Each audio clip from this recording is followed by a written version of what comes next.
Does it bother any citizen of Meghalaya that decades-old Assam-type buildings are vanishing fast?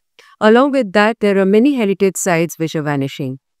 Two of the structures in Shillong which recently became victims of apathy are Taraghar and Manipuri Rajbari. Let us talk about Taraghar, which is the former official residence of Meghalaya chief ministers. Former CMs like Ike Molong and J.D. Rimbai had stayed at Taraghar during their tenures. We want to focus on Taraghar because there were years of legal battle to save this structure, but those fighting for the cause could not sustain it. Taraghar encapsulates a story repeated in Shillong, a colonial-era bungalow caught between arguments for development and demand for heritage protection. The bungalow became the flashpoint of a PIL in 2012 when civic activists objected to the government's plan to replace it with a new assembly building at a cost of 113 crores. The Shillong bench of the Guwahati High Court admitted the petition and ordered an interim stay on the demolition of the structure. State actions after those orders had been uneven. The Meghalaya Heritage Act of 2012 provides a statutory framework to protect and develop heritage buildings and precincts. The Act also empowers the Meghalaya Heritage Authority under the chairmanship of the Chief Secretary of the state to create conservation plans and control developments of heritage sites.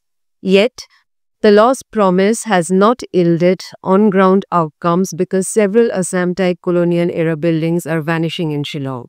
Recently, the Chief Minister inaugurated a state guest house at the Taraghar site. According to an RTI application filed by Meghalaya Monitor, the construction work of the state guest house started on 14 September 2022 at a cost of about 25 crore. The project was implemented by JC Infra Corporation Limited. Now let us talk about two more potentially heritage structures.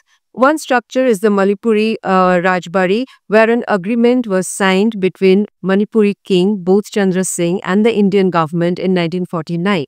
The structure in Laitumgra was not just demolished, but a concrete structure has already come up. Strange as it may sound, but Chief Minister Conrad Sangma during his recent visit to Manipur said that he had no clue about the developments. Another instance of complete apathy toward history is the case of Brookside Bungalow in Rilbong. Malubika Bisharat, a resident of Rilbong, recently approached the governor with an appeal to declare Brookside Bungalow as a heritage site. In fact, the demand to declare Brookside Bungalow as a heritage site has been there for years, and many prominent Shillongites have been demanding that for years. But the state government has conveniently overlooked the demand. The damage has been done to a great extent. Now what is remaining has to be protected, and to do so, there must be an urgent and transparent application of the Meghalaya Heritage Act.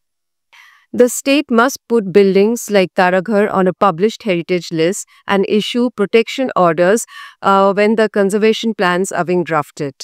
Second, adaptive reuse, such as conversion to a cultural center or museum, is preferable to demolition, but this should also follow conservation plans and heritage audits.